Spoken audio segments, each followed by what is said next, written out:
Good evening, Lamala.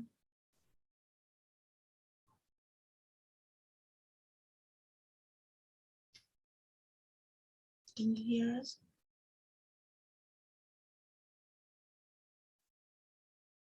We can start now.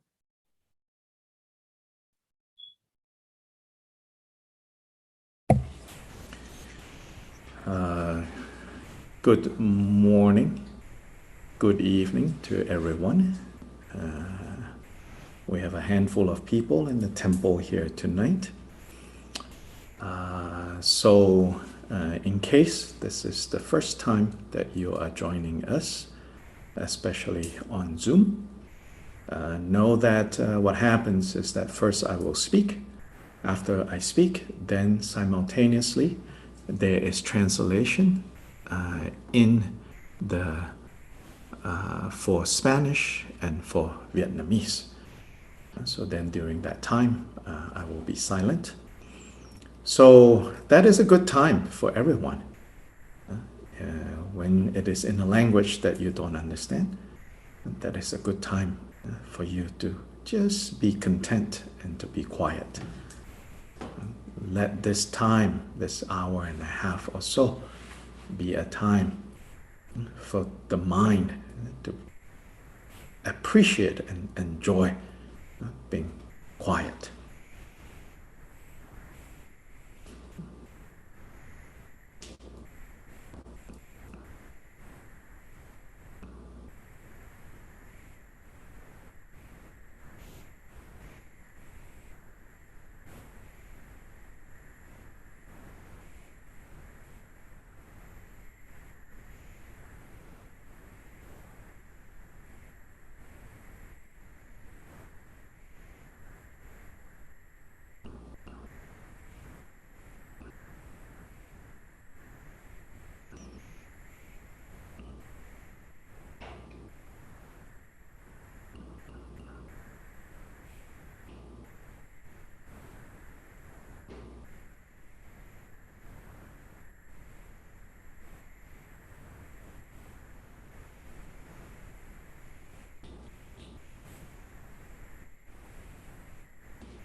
Just to the much gratitude to both the interpreters, to Abraham, who is translating into Vietnamese, and to Andreas, who is translating into Spanish. So I can see Andreas, so I will know when you are done.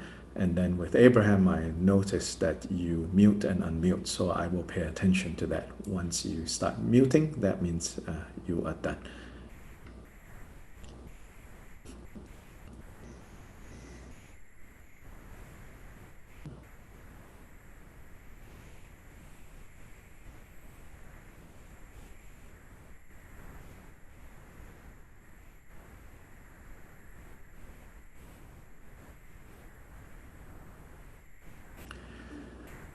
So let us begin with the opening recitations. So one thing to say about these opening recitations is that basically we are generating what is known as bodhicitta. Bodhicitta is, in a nutshell, the aspiration or the setting of that motivation that says, I am doing this, I'm practicing Dharma, not merely just for my own sake, but rather for both my sake and for the sake of all beings. For the sake of all beings without exception, I am doing these practices. So may I achieve the state of being Buddha, of being awake for the benefit of all beings.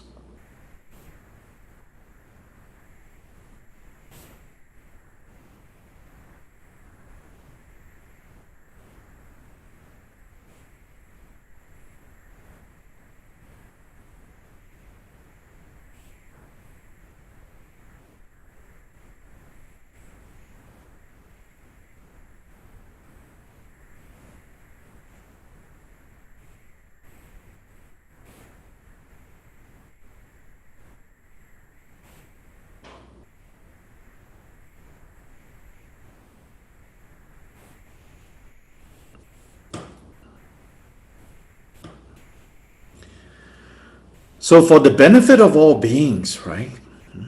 So we need to, of course, learn more about what this means.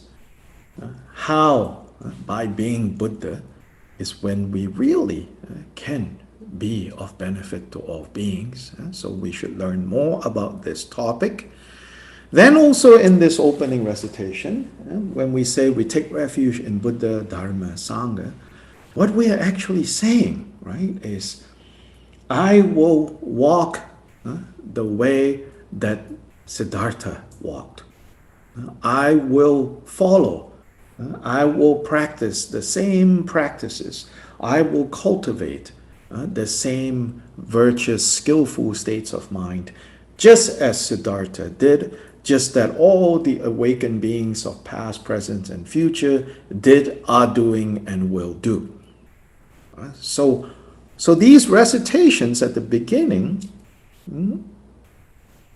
kind of provides a context, provides a container for the practices that we are going to be doing.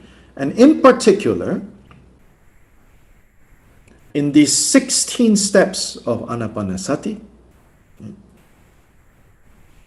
step 5 and 6, where it says, I will train in joy, or sometimes also translated as rapture, and I will train in happiness.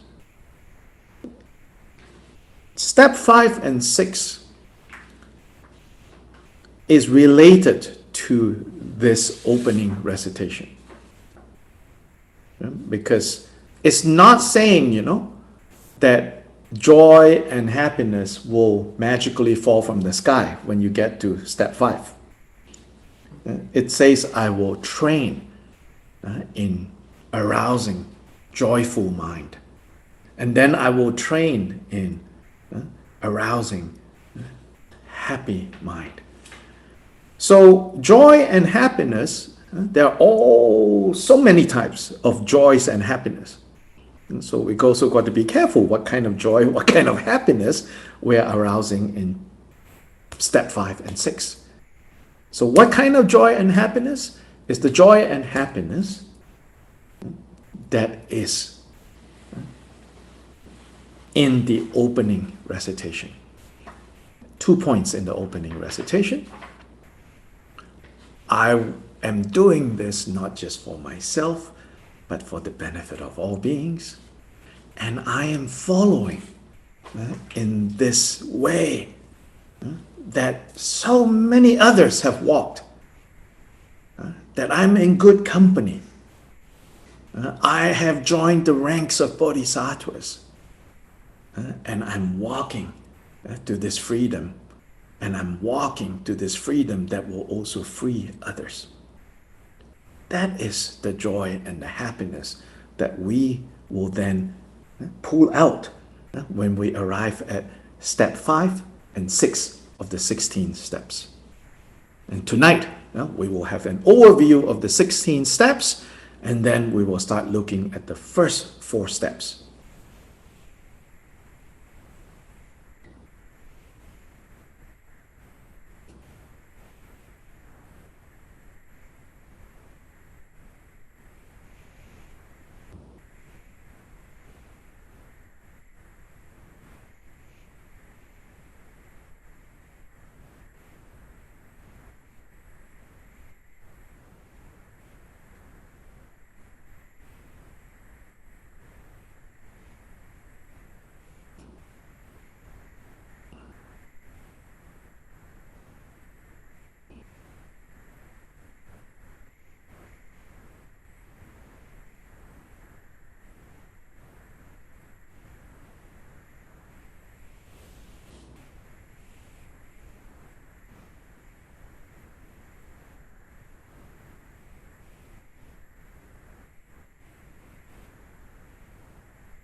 So wholeheartedly, let us now do the opening recitation. One time in the different languages, then one time we will chant in Tibetan. The chanting in Tibetan is an expression of our gratitude to our Tibetan spiritual ancestors.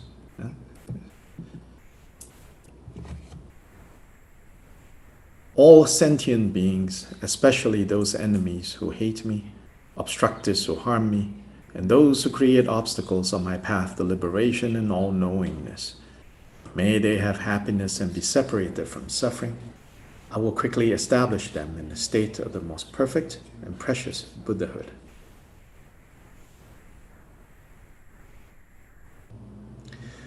Thus, until I achieve enlightenment, I perform virtuous deeds with body, speech, and mind. Until death, I perform virtuous deeds with body, speech, and mind. From now until this time tomorrow, I perform virtuous deeds with body, speech, and mind.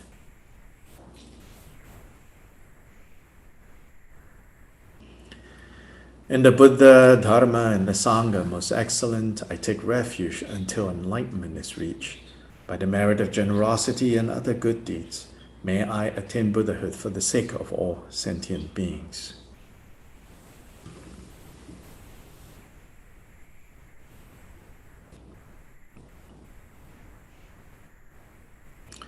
May all mother sentient beings, boundless as the sky, have happiness and the causes of happiness. May they be liberated from suffering and the causes of suffering. May they never be separated from the happiness which is free from sorrow. May they rest in equanimity, free from the bias of attachment and aversion.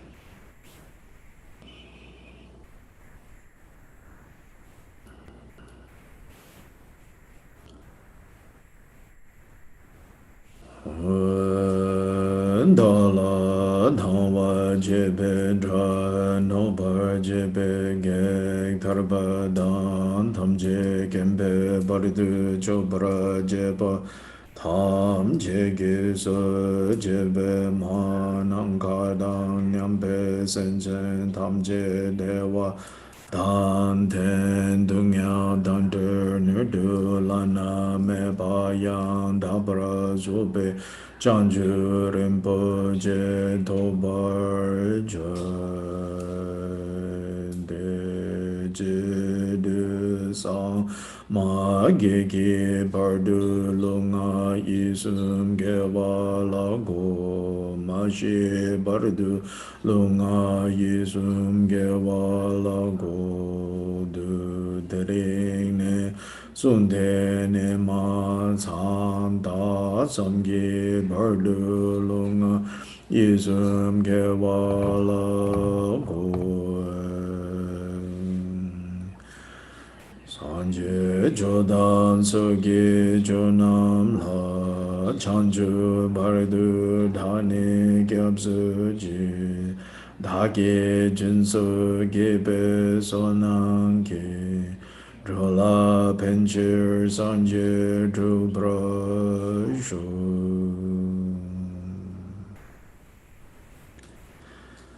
Manangka dang nyampe senchen tamche dewa dang dewe gyundan dambara gyuji dungyao dang Dungyao gi gyudan drewa gyurji dungyao me be dewa dhamme drewa gyurji nirin chadan nidan drewe tanyan la nebara gyurji.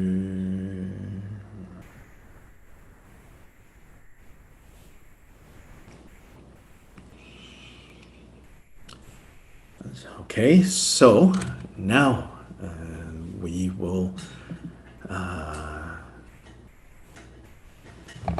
starting from this class, for the next 4 classes, we will look at the content of this basic sutra in which the SHRAVASTI meditation method is grounded in.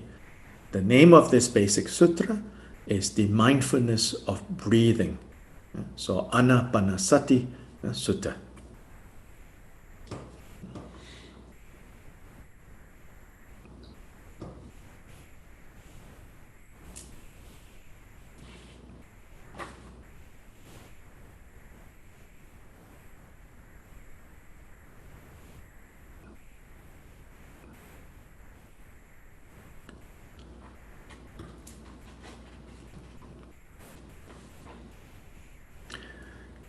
This particular sutra,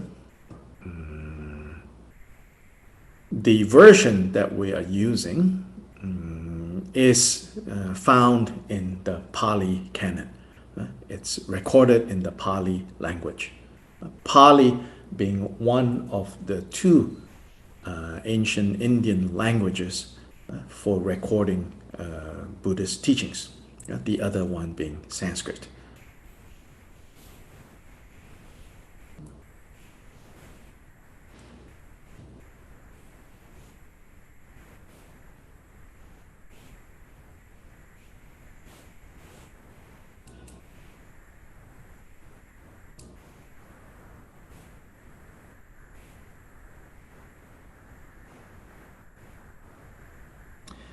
The Sanskrit version of this sutra exists in Chinese translation, in classical Chinese translation. The Tibetan canon, interestingly, do not have this complete sutra.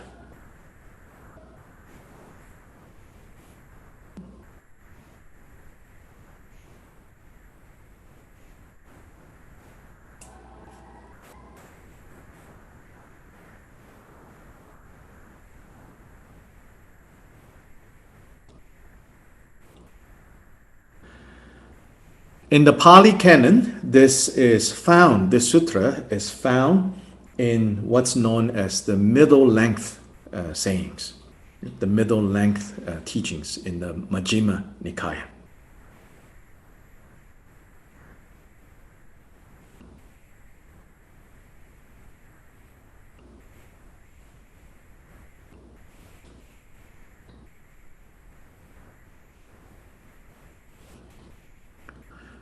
More specifically, Sutra number 118 of the Middle Length collection.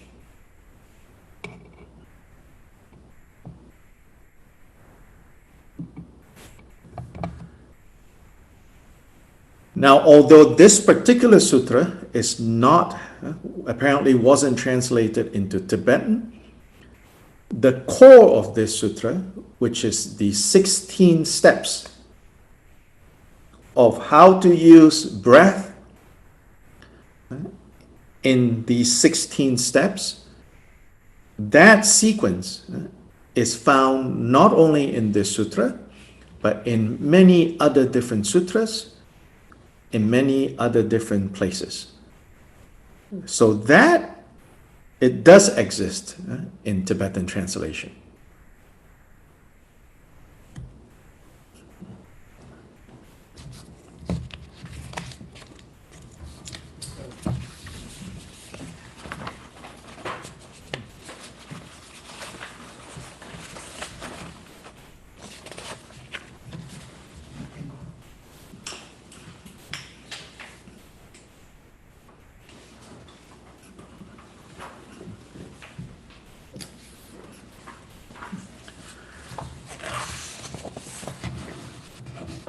So as for this sutra, basically you can say that there are 3 or 4 main sections to this sutra.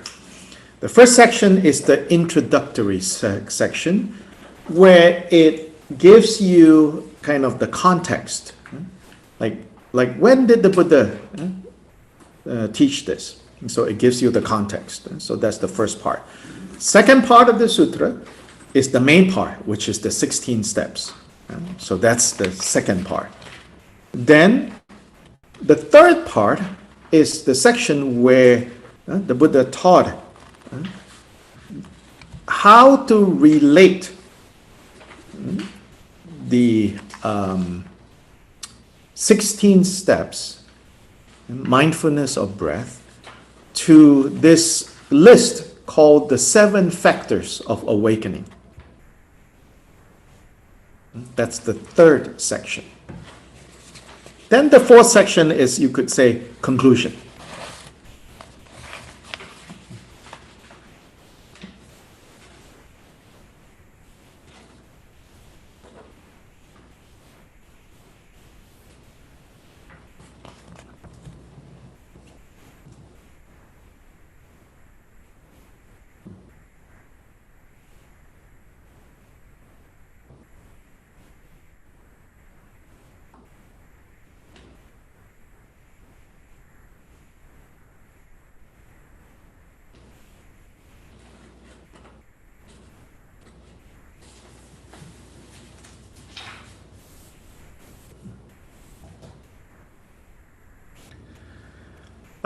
So out of these 4 parts, the introduction and the conclusion, we're not going to do look at that because we don't have enough time.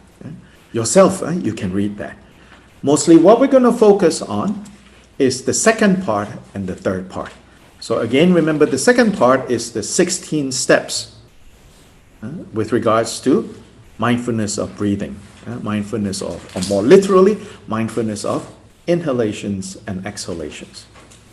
That's the second part. And then the third part, how is this related to the 7, bringing together the 7 factors that are necessary for waking up, for becoming Buddha, for becoming awakened. So these 2 sections.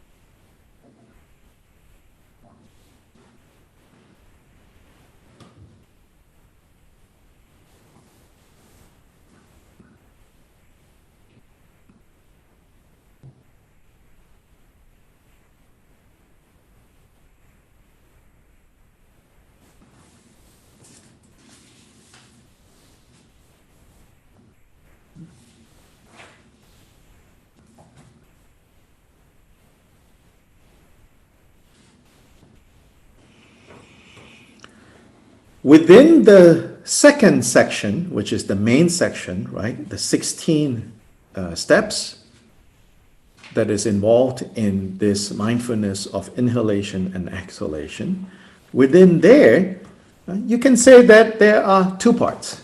So within the second part, there are 2 parts.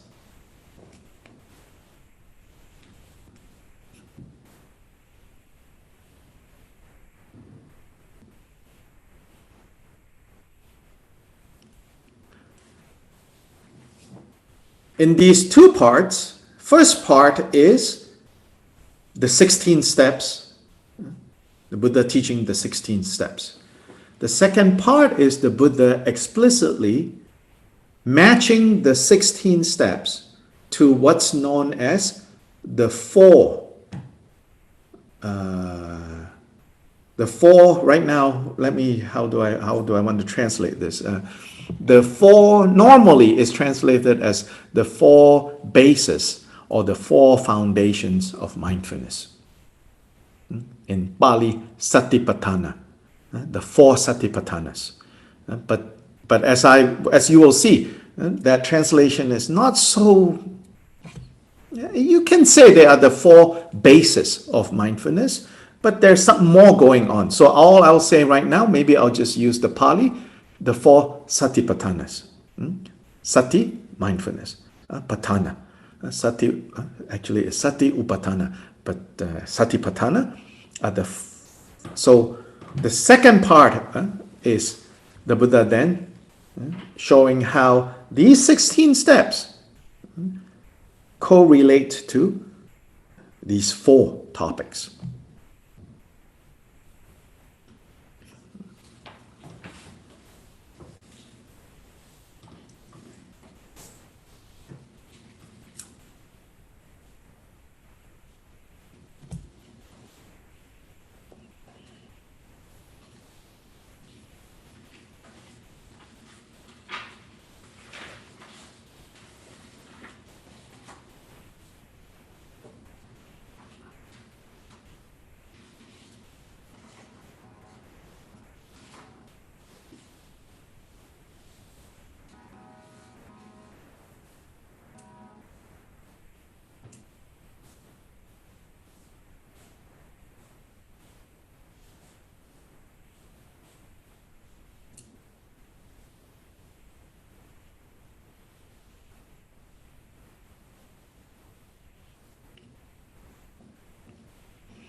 So what are these four satipatthanas, right? So the four satipatthanas is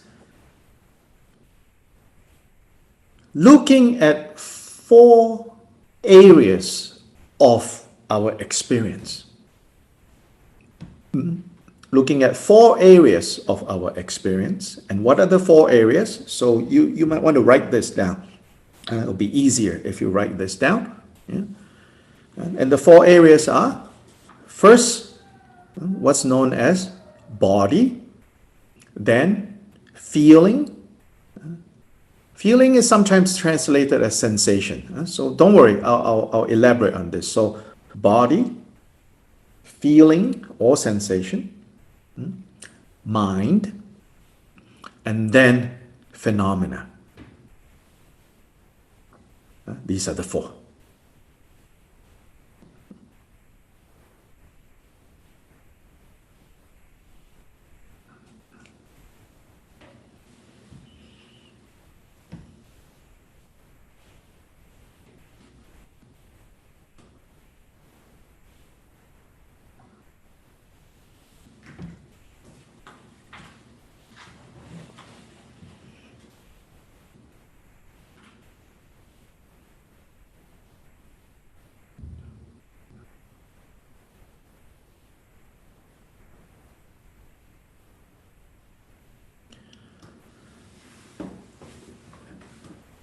This is, the Buddha very skillfully, This is the Buddha style of teaching. No speculations. No telling you about fanciful things. He says, if you look closely at, when you say, I experienced this, I saw this, I saw this, I ate that, I thought this, I felt that, right? If you look at all of this, he says, you can basically put them into four groups where the body is one area that experience takes place. Feeling is another area where experience happens. Then mind. Then the fourth one called phenomena. That takes a little bit of explanation. But basically these four are from the gross, the obvious, to the most subtle. Four areas where we have experiences. So we experience things with our body. That's the most obvious level. That's the first.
So essentially, for example, when we say, oh, today, or maybe today too long, okay, you can say, oh, this morning, I had such a wonderful morning. I had such a wonderful morning. If you look at that, what you are really saying is probably a combination of, the eye saw things that were pleasant. Or maybe a combination of the eye saw things that were pleasant. And then the nose didn't smell anything that was bad, right? And so basically, it's our body, it's our senses. Overall, it was good. So first the body. Then the next one, feeling, is precisely those things. These labels of pleasant, unpleasant, and neutral. So that's the second context, which is feelings or sensations.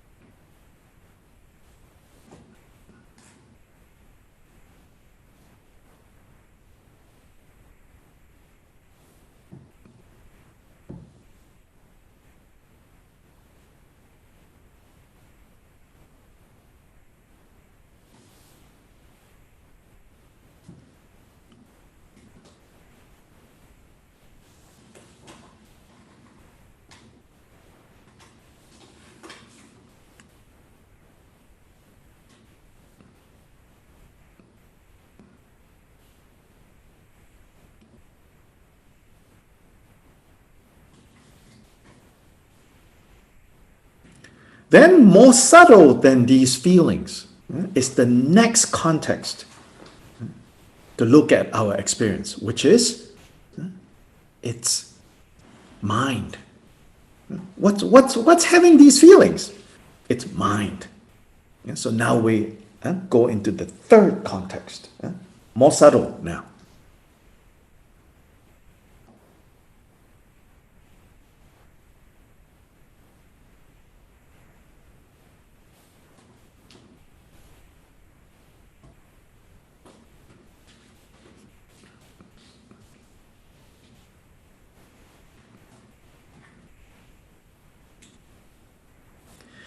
Then the fourth one is that when you look at this thing called mind, it's more subtle than feeling, but mind is not a thing. Mind is built out of mental factors. And there, in the context of the 16-step Satipatthana, the category of phenomena is specifically identified by the Buddha as mental factors. In this context. In other contexts, phenomena is a much broader category. In other contexts, phenomena means the basic building blocks of everything that exists. The basic building blocks of our experiences. Here specifically, Buddha says, it's mental factors, meaning a combination of these mental factors give rise to what we experience as mind, like consciousness. And because there is mind or consciousness, right, then there are feelings. Feelings of like, don't like, and neutral or don't care.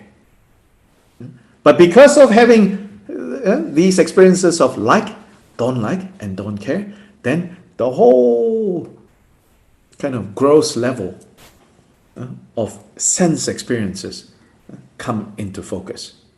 So now I've just moved backwards from the most subtle back out to the most obvious. So these are the four contexts, the four areas of analysis, the four areas to let wisdom shine into, for us to see more clearly and more refined way of seeing.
So now, coming back to this term, satipatthana. Yeah? So sati is, as in the last two classes we've looked at this, is what we translate these days as mindfulness. The word itself, we have learned, is related to remembering, by extension, not forgetting, right? So in the last class, we talked about, well, in that sense, there could be skillful and unskillful remembering and not forgetting. Like not forgetting, the person that wronged you 20 years ago. That would be unskillful sati. Literally, if we just say sati is that. But of course, the sati here, the Buddha is not talking about that kind of not forgetting. Specifically is not forgetting that which is skillful to remember. So sati has that connotation. Not forgetting, not losing sight of that which is conducive to liberating the mind, freeing oneself from confusion and suffering.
So sati, therefore, can be translated as, yes, mindfulness. It also can be translated as attention. It can also be translated as presence of mind. That one is pretty good. Presence, to have presence of mind.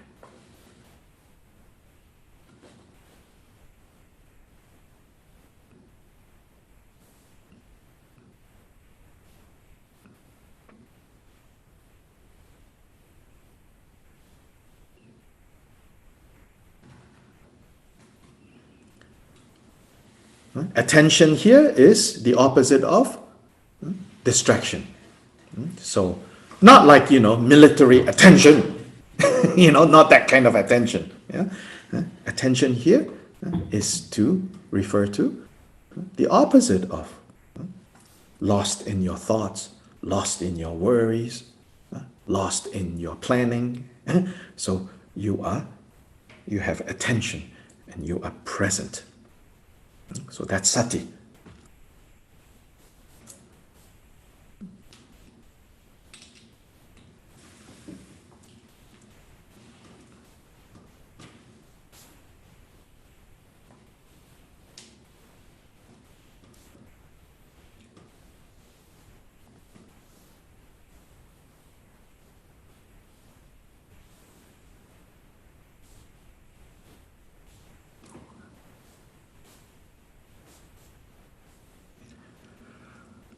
So satipatthana can be divided into sati and upatthana, or sati and patthana.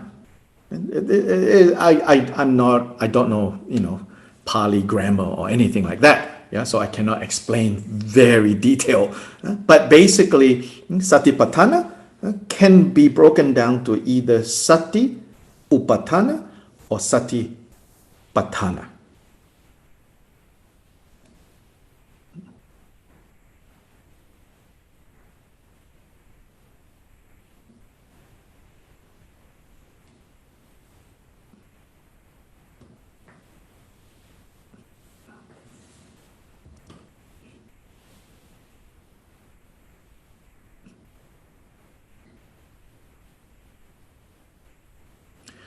In the Theravada tradition,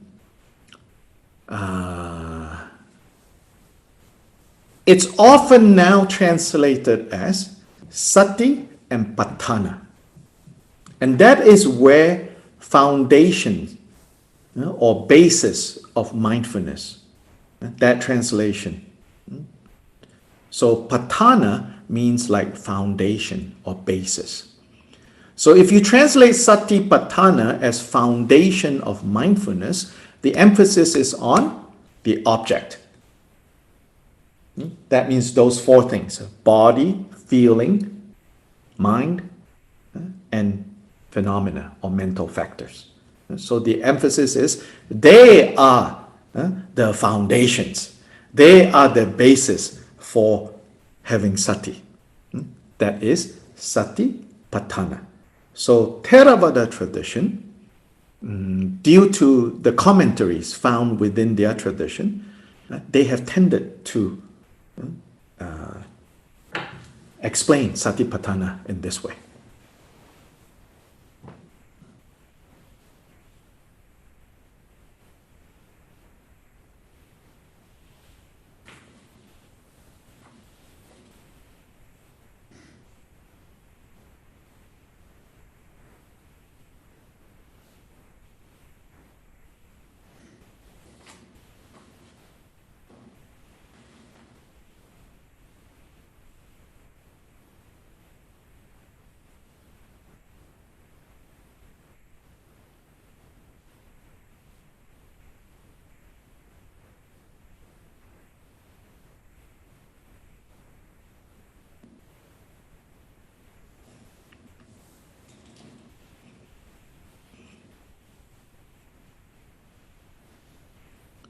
But when we turn our attention to the Sanskrit texts, which is the tradition that is translated into Tibetan, translated into classical Chinese, when we look at the Sanskrit text for this term, it's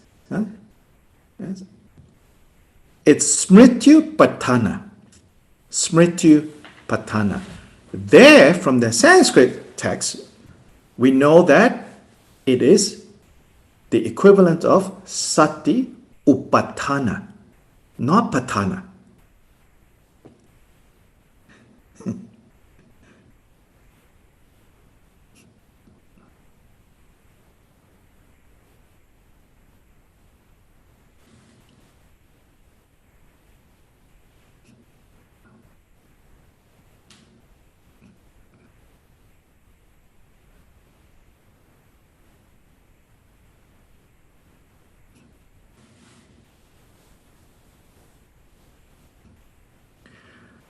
What is upatthana? So this is important. I think this is helpful. So I'm not like, talking about this just to show off, because nothing to show off. I'm not an expert in these languages. I'm also just learning. Yeah. Why is the definition of upatthana helpful or important here? And it's interesting that the Sanskrit tradition has preserved this meaning. Because upatthana means something like attending to or waiting on, placing near, being present. Other places in the Pali text, upatthana is used like in one sutta, like compared to like a guard dog, So it's like the guard dog is guarding. Is guarding. So the word upatthana is used. So in Tibetan, in fact, satipatthana is translated literally as close establishing. Close means near. So to establish closely, attentively, to closely, intimately be present.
So using the four contexts of body, feeling, mind, and phenomena, we can carefully, attentively give rise to presence of mind. Satipatthana, like, is what this means. This is what the four Satipatthana means.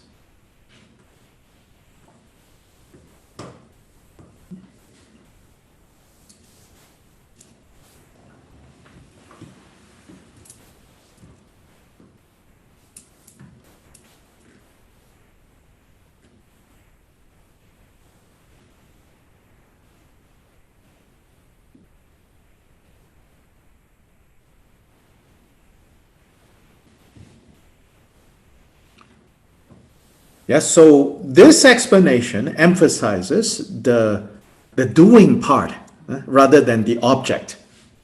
Yeah? What we should cultivate, how we should approach this training by close establishing.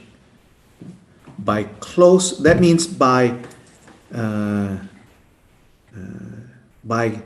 closely, attentively building up, establishing, cultivating, encouraging.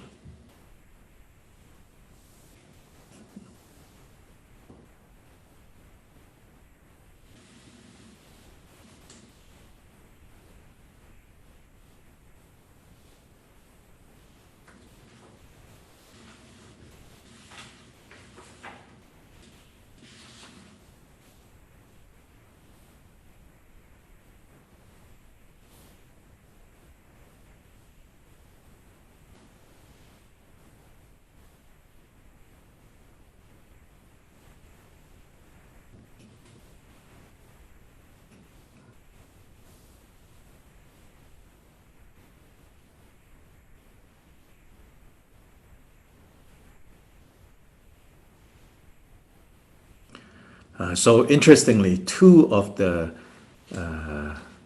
contemporary Theravada Western scholar monks that have done a lot in this area, which is Thanissaro Bhikkhu and Analayo Bhikkhu. Both of them prefer this reading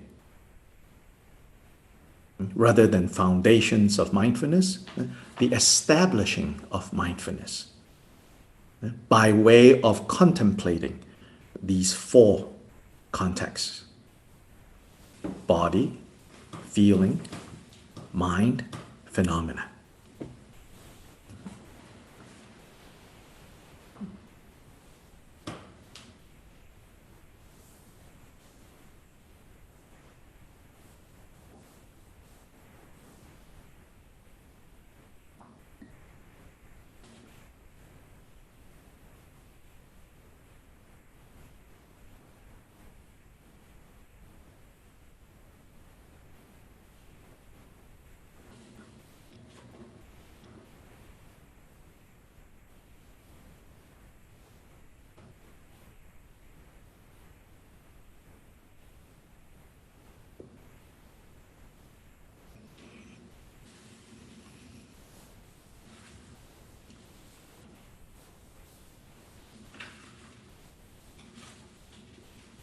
So through their research, they feel that this is the older meaning of Satipatthana.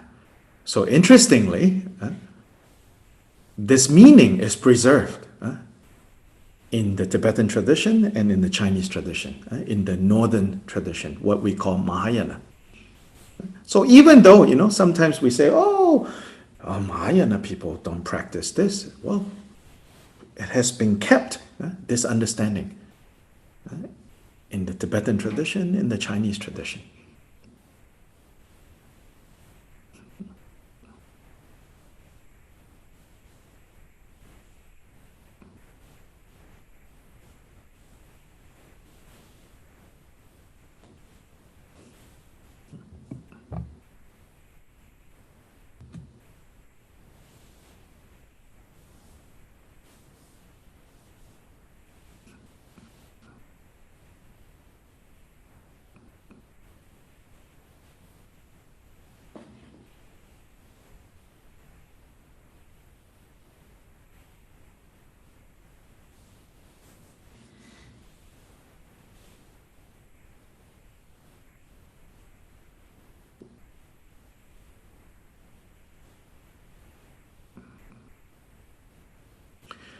Now, 16 steps. Christy, you have a document with the 16 steps. I think when Kemo gave the teachings, I saw. Do you have it? Okay. So this is a good kind of in summary. 16 steps. Okay. Good. So before we go into the 16 steps more closely, like each of them, or at least divided into 4 groups, we should have an overview and understanding what are the 16, what are we talking about? Okay, first thing to note is it's all anchored on watching your breath, being aware of your breath, being aware of inhalation, exhalation. First thing to know, all 16 steps, right, you have to, on some level, not lose your awareness, your presence of mind to know, inhale, exhale, inhale, exhale, inhale, exhale. So all 16 steps, it has to be there. At the beginning of the 16 steps, it's almost exclusively, your attention is just on that. But as you go from 1 to 2 to 3 to 16, the degree of focusing on inhale, exhale becomes lesser. But you never lose until the end of 16. That is called freedom. And then at that point, you don't need to know anymore, You don't need breath as an anchor anymore. But otherwise, this awareness of breath is the anchor.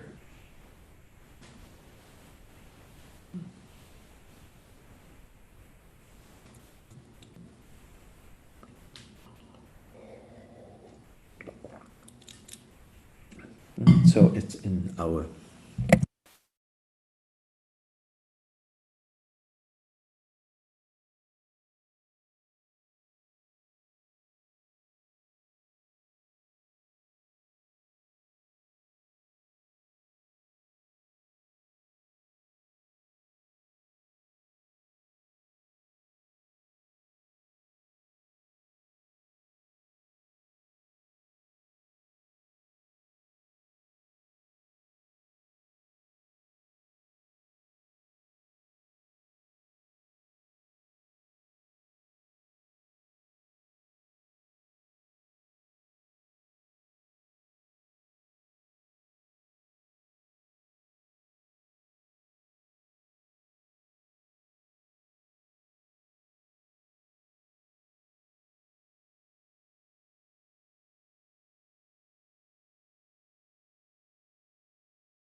Can hear you. Christy, if you can share the file again. So now let's look at those 16. Yeah, so it says the first step, right? Breathing in long. He understands. I breathe in long. Or breathing out. She understands. I breathe out. So that's the first step, right? So maybe no need to translate, or I'm just reading that. Breathing in short, he understands. Breathing out short, she understands. So one thing to say here, understand is also translated as knows. In Pali is bhajanati, which simply means You know, you recognize. You know, you recognize, you understand. Ah, this is long. Oh, this is short. So those are the first two steps. Long, short.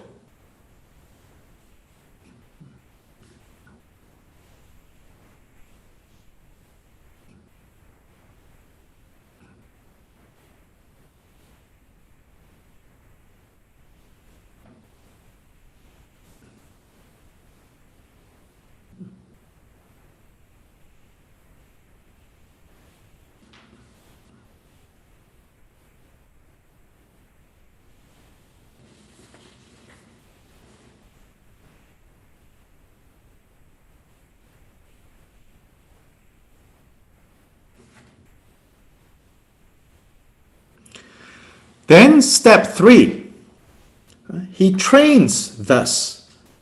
I shall breathe in, experiencing the whole body. So here, in this translation, in parenthesis, it says of breath. I prefer that we don't say it that way, because in the Pali, it just says kaya. It's in the later commentary that they turn it into of breath.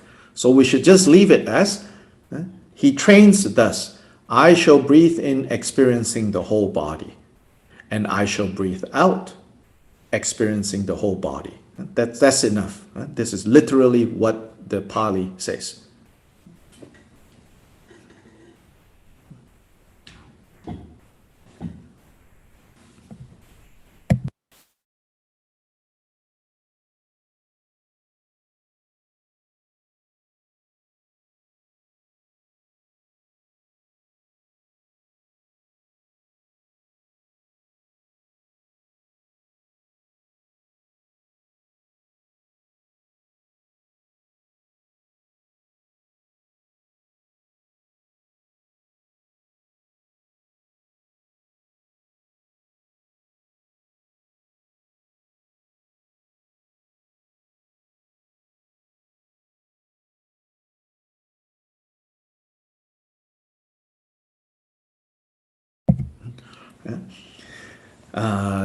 Then the fourth one, he trains thus, I shall breathe in, calming the body, tranquilizing the body. And she trains in this way. I shall breathe out, calming the bodily formation.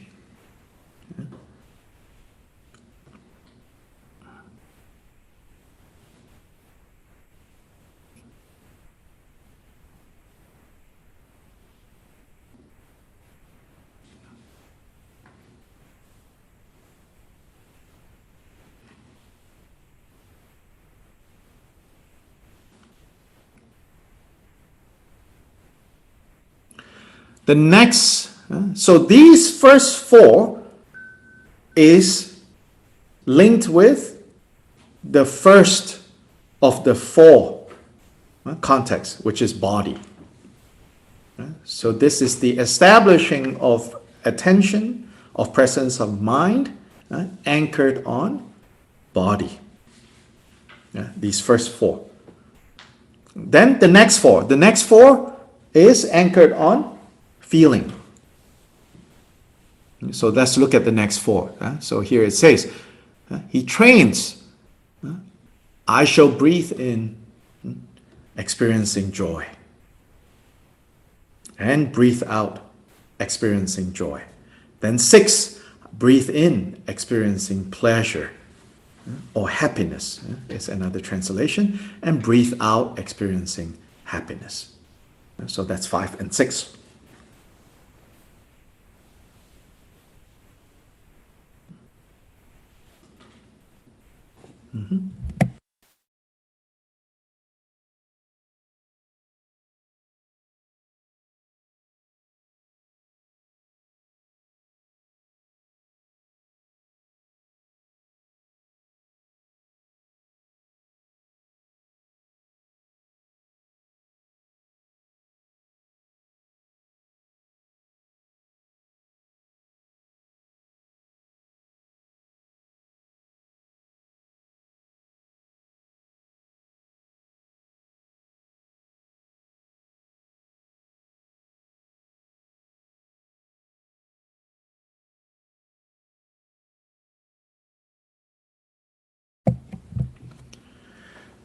So then 7 and 8, 7 and 8 is, again, you know, breathing in. So the breathing in, breathing out is always there, okay? Yeah? So it's anchored on that, right? But then now is at step 7, I will experience, meaning I will pay attention to mental formation. When we get to each section, I'll explain more. So here, mental formation, so the connotation here is you will pay attention to how your mind, when it experiences things, it's kind of putting things together. Yeah? Like the subjective experience. You're beginning to see how much of, or in fact, all of that we experience is what we experience. We make up. So now it's calling your attention to that. Now it says, as you're breathing in and out, now you pay attention to mental formation.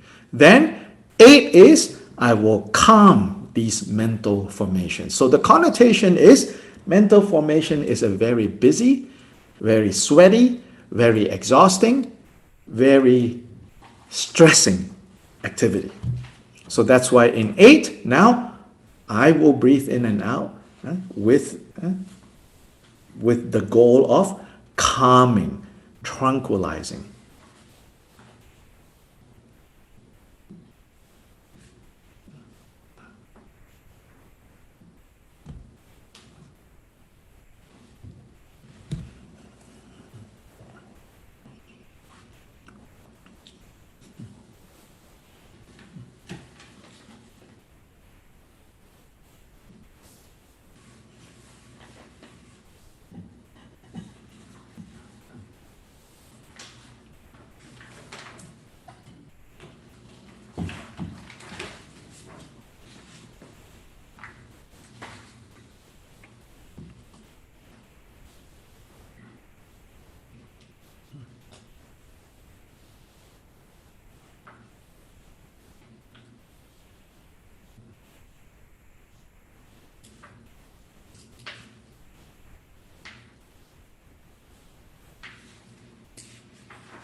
Note that 8, right?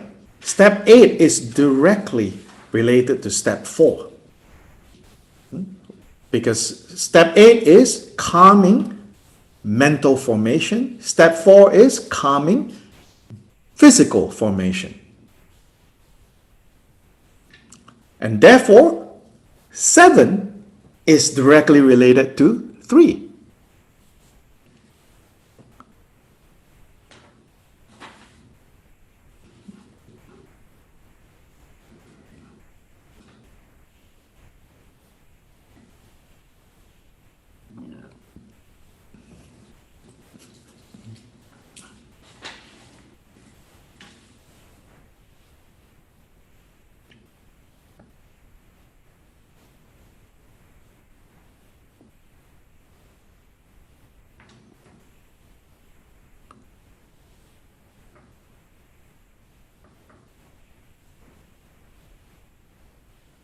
And that's why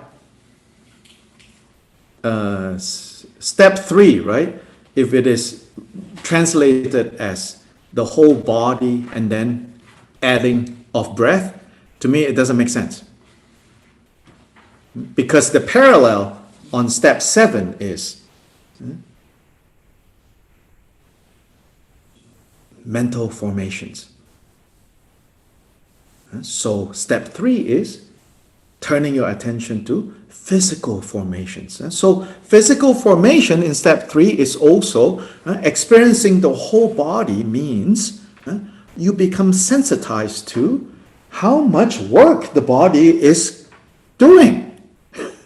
All the different parts, doing all kinds of things, busy, busy, busy, busy, busy. One breath,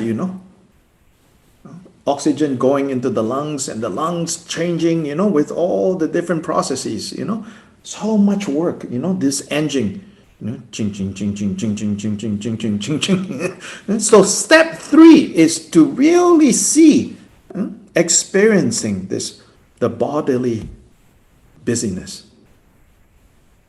Step 4, calming the bodily busyness. Step 7, right? Turning your attention to seeing how busy your mind is. Especially your mind constantly like, don't care, like, don't care, like, don't care. Underlying all our emotions. Summarizing all the emotions that we have in our life are 3 words. Like, don't care. So step 7 is turning our attention to seeing how much we just go about like, don't care, like, don't care, like, don't care. Step 8, calming that.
Like, don't care.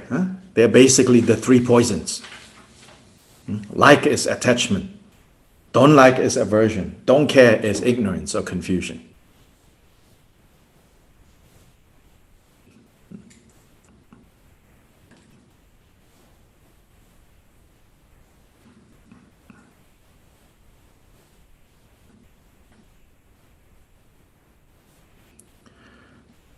So these are the first 8 of the 16 steps.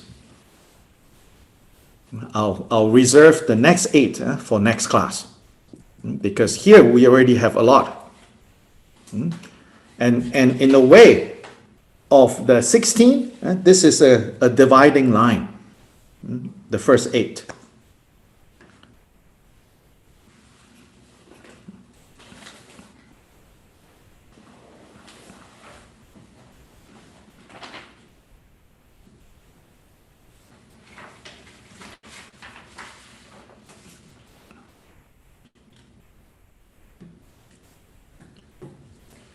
And these first 8, you can basically place them into 2 columns.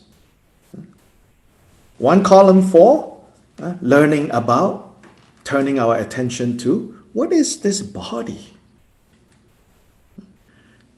Second column, what is this mind? Basically body and mind. Buddha says, what is here? Well, body and mind. Physical processes, mental emotional processes. So the first 8 steps is to help us gain wisdom by turning to these 2 sets of processes. So you can put the 8 steps, 4 and 4, into 2 columns. When you do that, you begin to see how each of the 4 steps, how they are parallel to each other.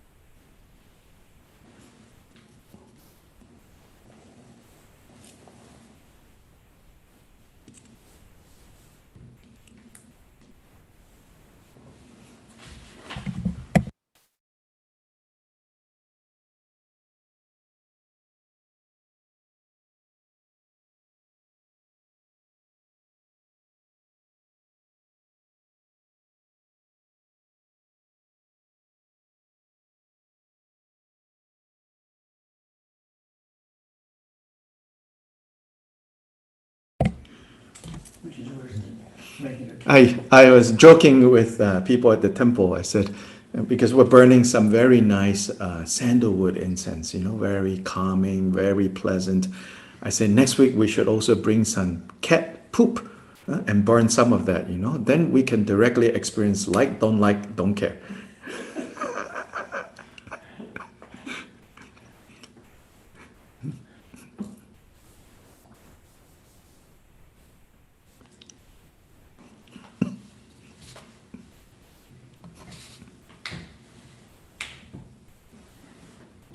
Get my socks to poop.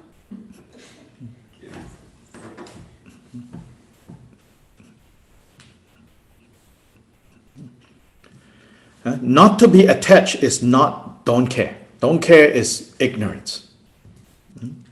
Not to be attached. Sometimes we think, oh, no attachment means like you become an emotional zombie. No, Buddhas are not emotional zombies.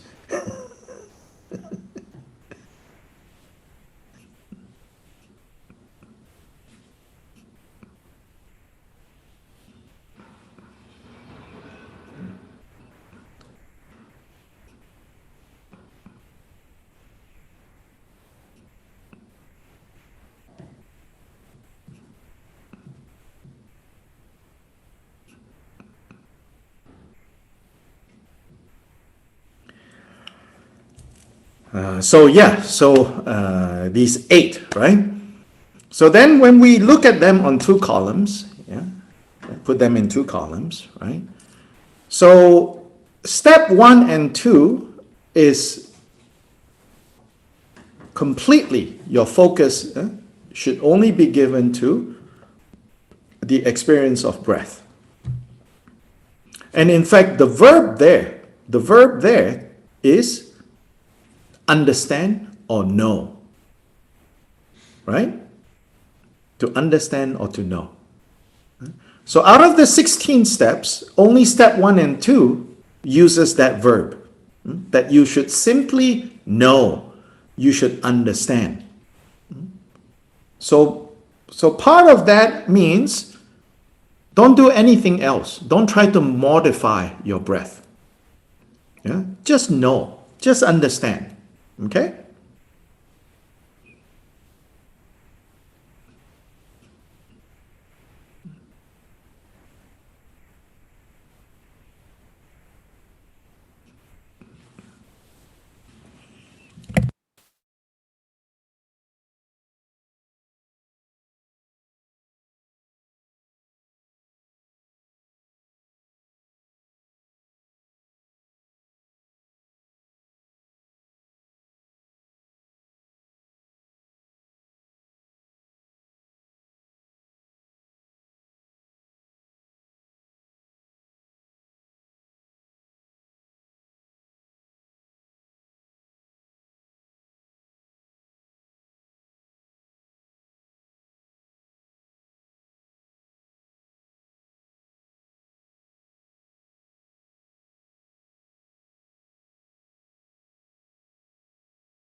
Yeah, so then in the 16 steps, right, which of course we'll look at the other 8 steps next class, but in the 16 steps, in every step there is a verb.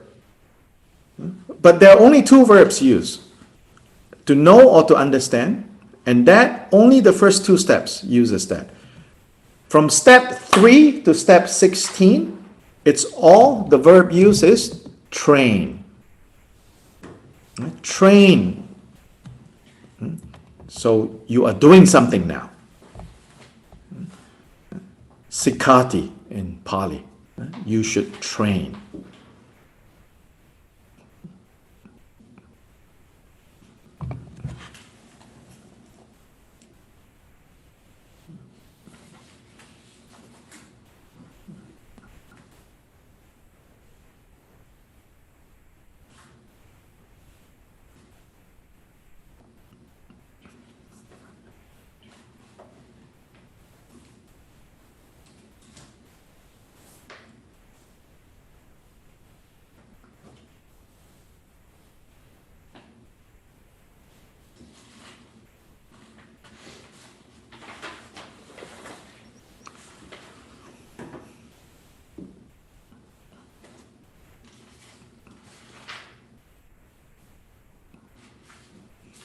So step 3, step 4, train. Why?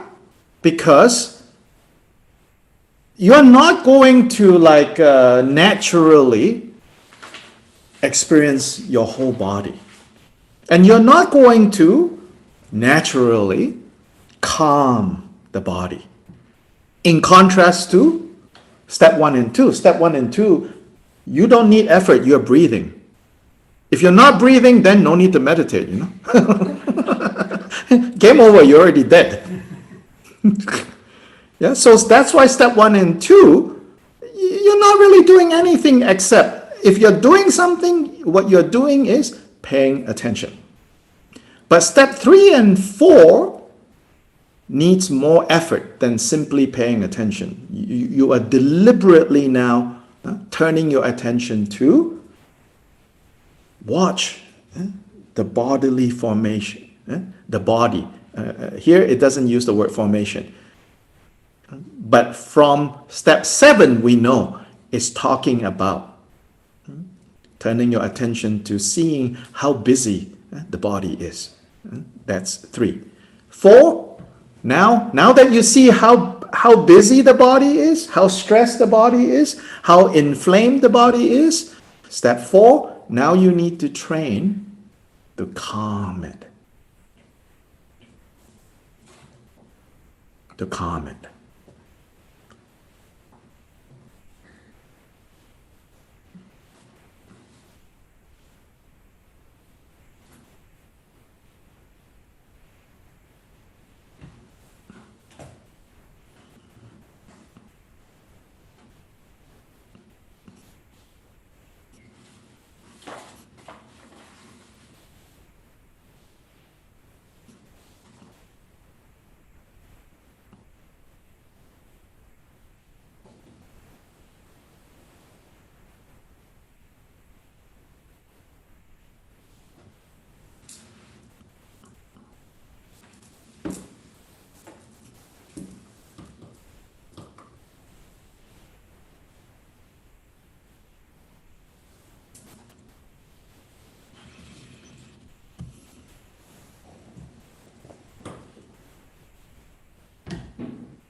So likewise, what you have to do in step 4, 5, 6, 7, 4, 5, 6, 7, then later 8, 9, 10 to 16, all those requires effort to train. So 5, 6 is you train, you deliberately bring up joy. So skillful joy and then happiness. What's the difference between joy and happiness? It's I think for our purposes, we can say it's a matter of degree. Joy is the exclamation. Comes with exclamation point. Yay, joy. Okay? Happiness is a more stable, quiet kind. So it's the expressive kind, joy, and then the quiet kind. Joy and happiness are what you're training in 5 and 6.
Step 1 and 2 is basically preparing for 3 and 4.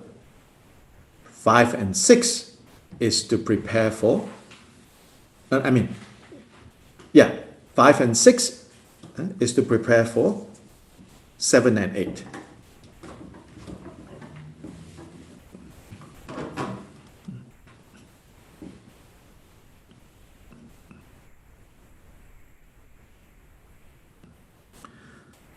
So 1 and 2 is directly to prepare for 3 and 4, right? The work that needs to be done in 3 and 4. But 1 and 2, in a way, is to prepare for 2 to 16. Because throughout 2 to 16, you never leave your awareness, your presence of mind with regards to inhale. Oh, exhale. Yeah, inhale. Oh, exhale, right? Yeah, so 1 and 2 is very important because of that. It's not only preparing for 3 and 4, it's preparing from 3 to 16. Because throughout, you cannot lose sight of. If you are in like 10, and somebody suddenly asks you, hey, right now, inhale or exhale? You're like, okay, then you're doing it wrong. Because some amount of your attention has to be anchored on knowing. Inhale, exhale.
Step 1 and 2.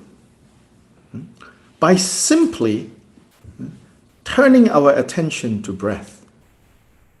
Not doing anything more than that. Turning our attention to breath, the body will naturally settle into a good place. And you need that kind of experience of your body being in a good place in order to do step 3, which is actually bringing up some amount of stress. But this is a skillful bringing up stress. Why? Because you're bringing up stress so that you can learn how to de-stress, which is step 4. But you should not turn your attention to seeing how stressed your body is if you have not established some kind of baseline where you're feeling good physically. Then you can go investigate. Then you can turn your attention to, oh, actually, so many stresses are going on. Then step 4, you de-stress the body.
Step 5 and 6, where you train to deliberately experience joy and followed by experiencing happiness.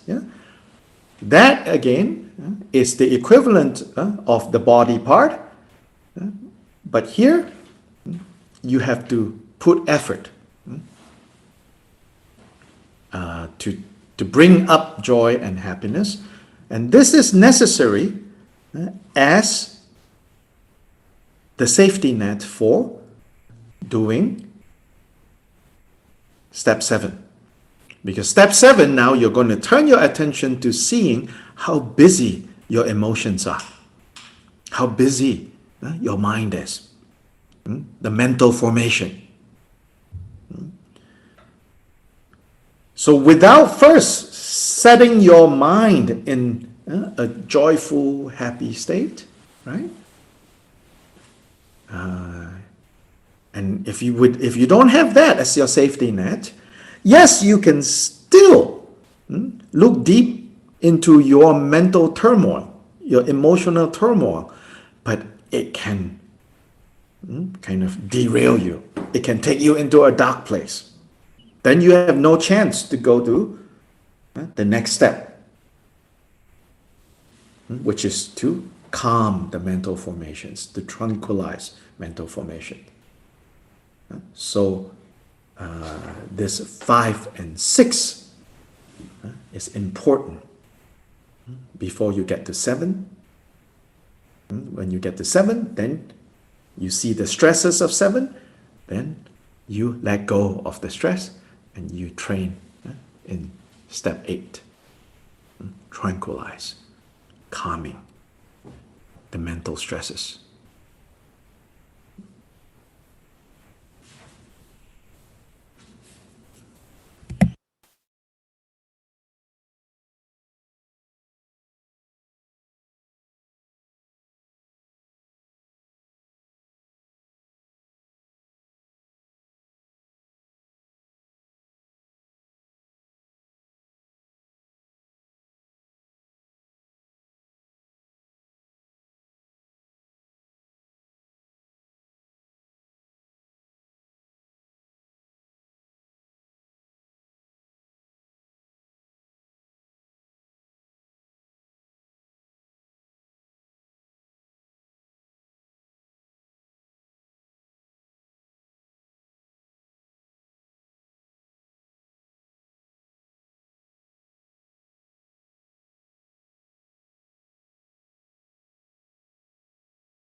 at the completion of step 8, both physical stress and mental emotional stress have been calmed, tranquilized.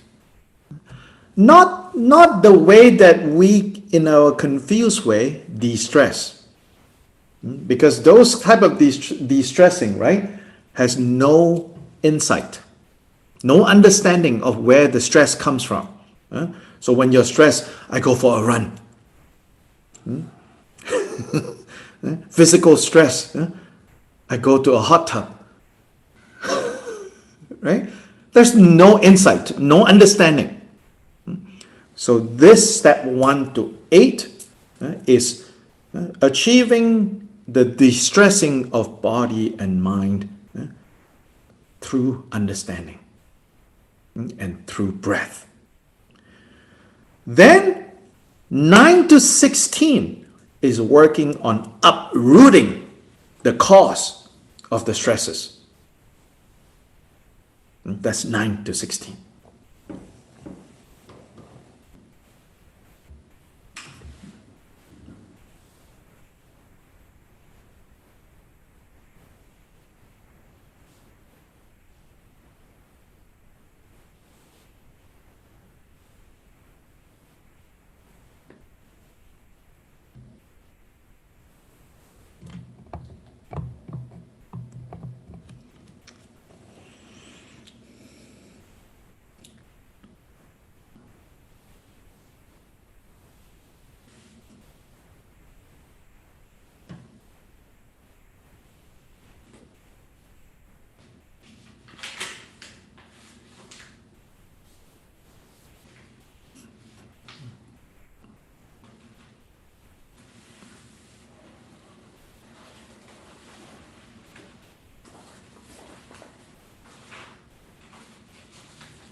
Now homework. So you should try step 1 and 2. So to do step 1 and 2, before that, a few things. In the Sutra, Buddha says, go to a forest, go to the root of a tree, or an empty hut, and sit down.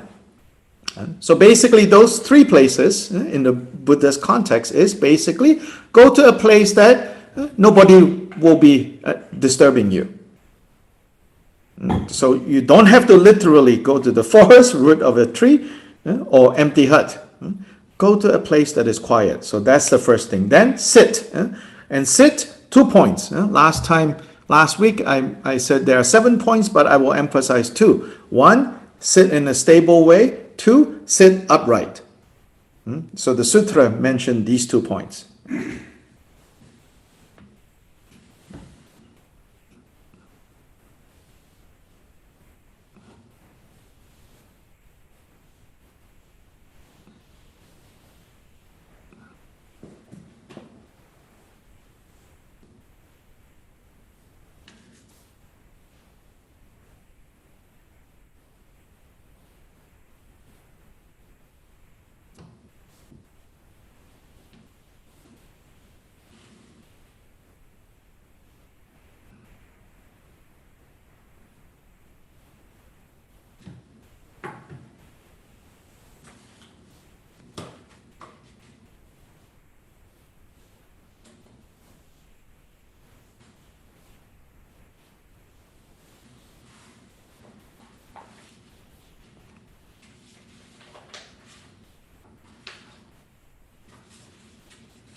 Then do the opening recitation, as I said, the bodhicitta. So if you know the words, good, repeat the words, but don't do it like it's just a ritual. actually listen to what it means and take that to heart. If you don't know the words, then there's also some advantage, because if you know the words, it turns into ritual. You just blah, blah, blah, blah, blah, blah. If you don't know the words, at least spend a few moments thinking, I'm doing this not just for myself, but also for all others. And what I'm doing, I'm not making it up. I'm not groping in the dark. I'm following in the example of all the great beings that exist, that have come before me. Then from there, right, then you begin step 1 and step 2. Step 1 and step 2 says, breathing in long, I know I'm breathing in long. Breathing in out, breathing out long, I know I'm breathing out long. That's step 1.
Long also means like obvious, with a certain connotation of like rough, meaning like obvious.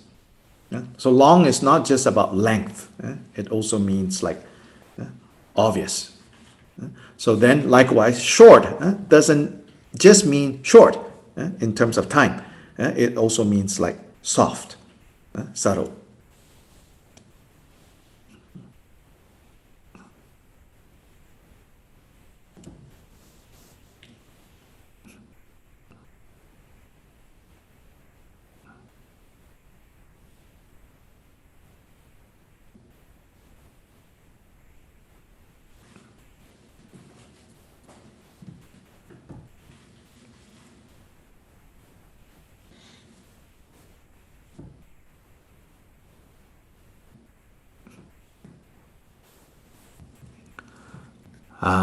Naturally, at this point, you will ask,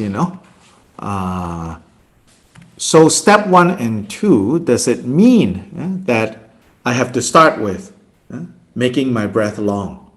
Because it says, it says step 1 long, step 2 short. Do I have to like control and say long? And then when I get to step 2, short. And it doesn't mean that.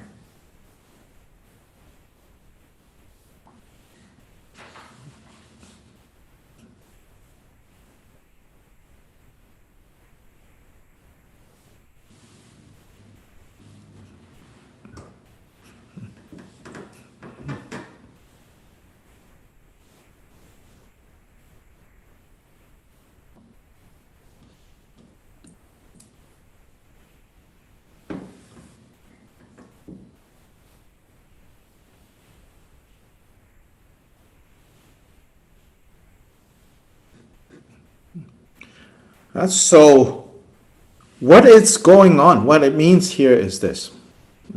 So it doesn't mean, right, try to control your breath. It doesn't mean that. But it also doesn't mean simply observe. It also doesn't mean simply observe.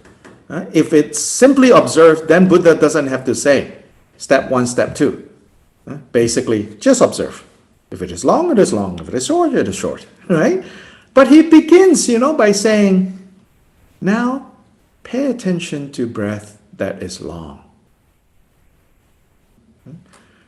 And obvious, right? Long also means obvious. So, what's going on here is you are not using like force to make your breath long, but simply by saying, now I'm going to pay attention to how my breath is long. Naturally, your breath will become longer and obvious. Yeah? So there's some effort there, but not in the style of, especially during the Buddhist time, and even now in yoga circles, pranayama is breath control, which of course even in the Vajrayana practice later on there are things like this. But it is in contrast to that kind of strong willpower to make your breath really, really, really long. No. Here simply kind of giving your mind a prompt. Now I'm going to start by noticing how my breath is long. Just gently like that. Then your breath becomes longer, long, long, long, long. Next step. The next step, when you say, okay, now I'm going to pay attention to my breath being short. There again, you are not doing... Short doesn't mean that. This is a natural short, which is when your body, right, through like the long breath, right, over a period of time, and this has to do with physiology, right? Your body needs less oxygen. Then naturally, you don't need to breathe that much. Meaning what? Meaning in between breath, the time becomes longer and longer. But then that means the breath becomes shorter and shorter. It's very natural. It will happen. But sometimes it needs a prompt. So after you have done, maybe 10, 20 minutes, however long you want, long, right? Now you're like, okay, now I want to pay attention to how inhaling short, exhaling short. But don't force it.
Yeah, so now we have kind of reached, we exceeded the time that we say we're going to spend.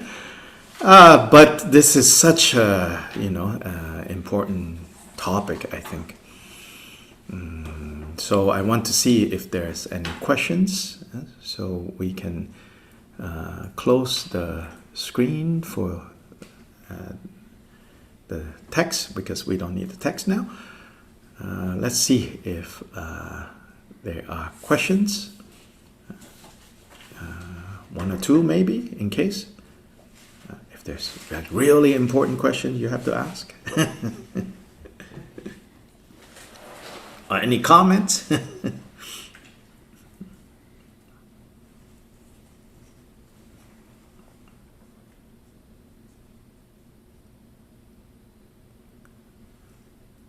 Yes, I see a raised hand. Mary too. Can you ask your question in English? Yeah, go ahead and unmute. Let's see, can they unmute? Yeah, hi. Yes. Yes. So just I have maybe very quick questions about how to distress the body. And then I see that you have the step 1, step 2, step 3, step 4. But can we do, for example, step 1, step 2? Because whenever I do step 1, step 2, I see the step 5 and 6, they come together. You see? Because when we focus on the long and the short, automatically they have the joy and the pleasure they come. Is it right? Or we have to follow step 1, step 2, step 3, step 4, and then go step by step? Good question. Yeah, good question. Thank you so much. So go ahead and translate the question. Very good question.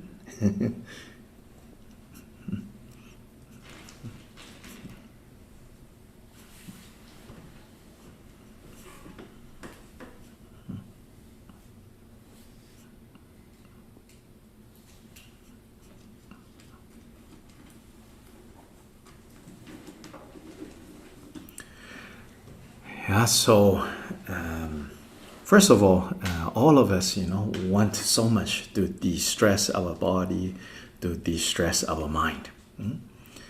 So with this practice, yes, you set your intention and you say, especially like step 4, right? It says, I'm now going to calm the bodily stress, bodily formation. Then step 8, right? I'm now going to calm the mental stress, the mental formation. You set the intention and you use breath to train that. But it's important, right? You don't do the... those of you who watch Seinfeld, this... Seinfeld's, it's Josh Costanza's father, serenity now, that episode, like yelling loudly, calm down, that's not going to work. Yeah, so we cannot try to like de-stress by yelling at our body and mind, calm down, which is sometimes some parents do that to their kids, Don't yell! It's not going to work, So that's the first point.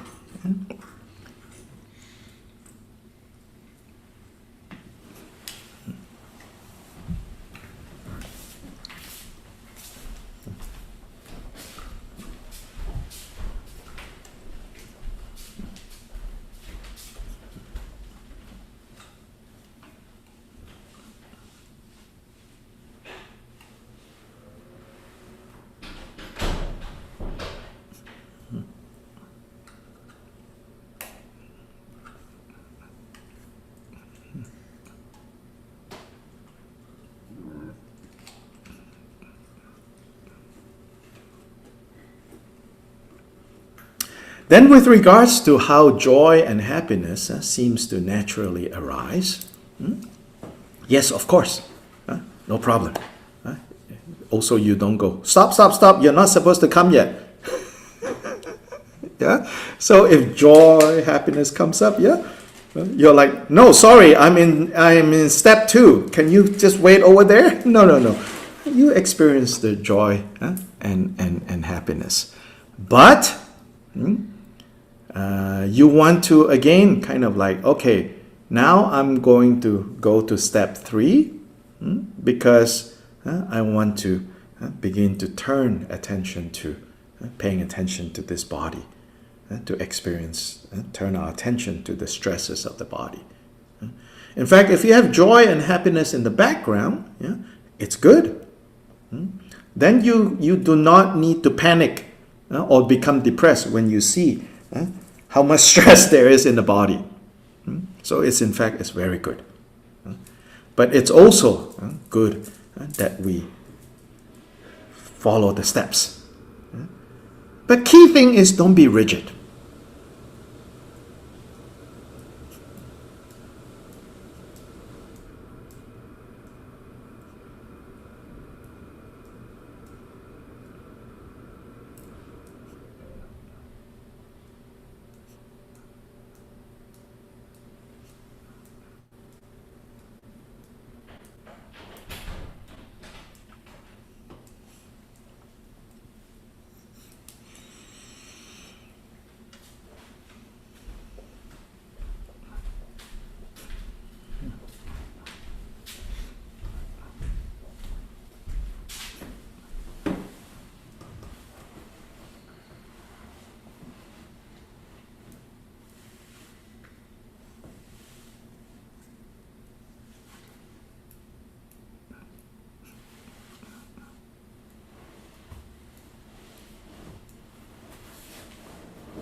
Good?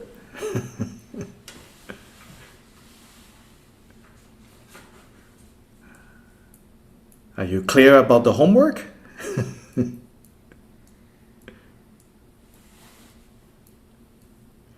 Then when you have 1 and 2, you can move to 3 and 4.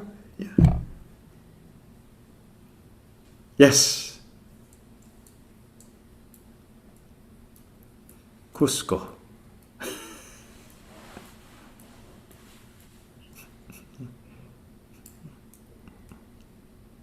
Yes, go ahead.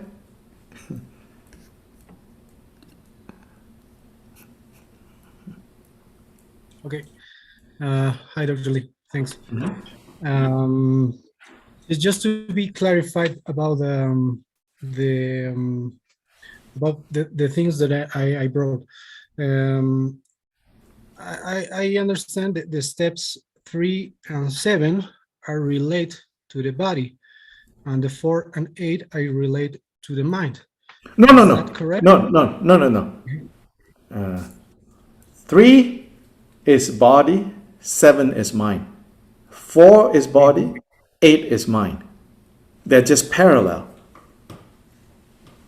Can you say again? Yeah. 3 and 4 is body, 7 and 8 is mind. It's just they are like this. In 3, when you look at the whole body, what are you looking at? You're looking at all the formations of the body. In 7, when you're looking at, what are you looking at? You're looking at the mental emotional formation. 4, when you're calming, what are you calming? You're calming the physical stresses. 8, when you're calming, what are you calming? You're calming mental emotional stresses. Yeah?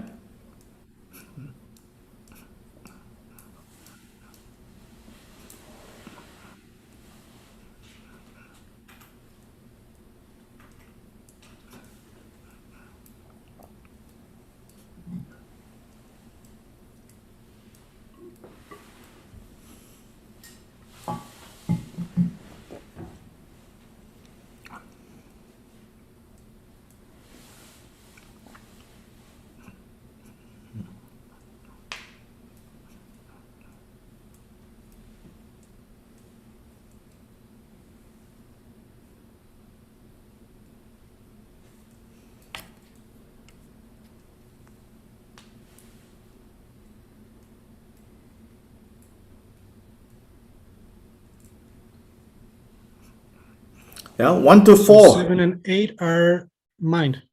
Yes, yes. 1 to 4 is in this column, body. And 5 to 8 is in this column, mind. But more, not so much mind, but the feelings. Like, don't like, like, don't care.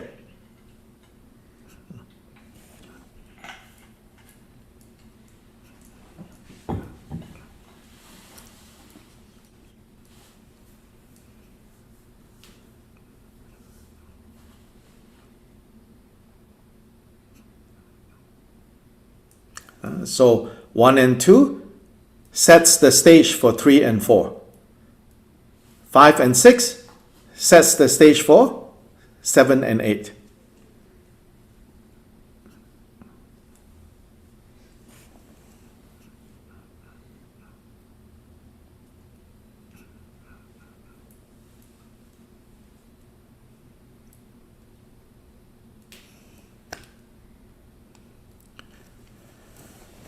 So tonight we should end here.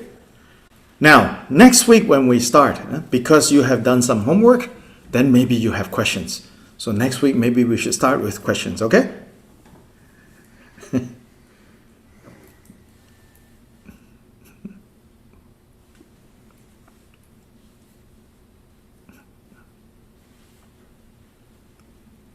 Every week I see there's lesser and lesser people, so maybe more and more people have become freed. So that's good.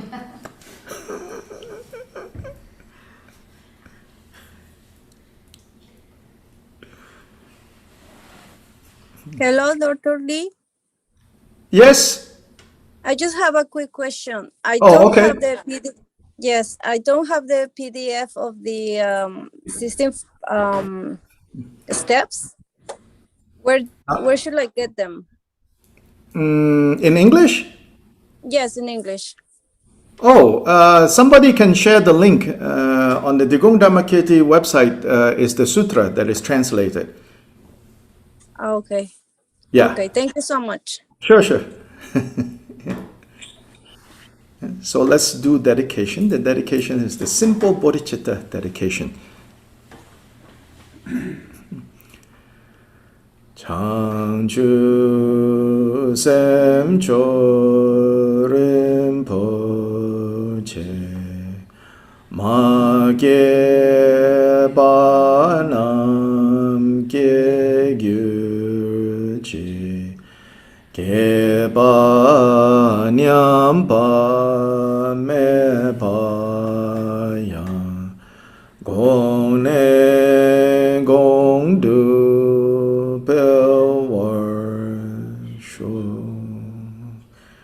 excellent and precious bodhicitta, where it has not arisen, may it arise.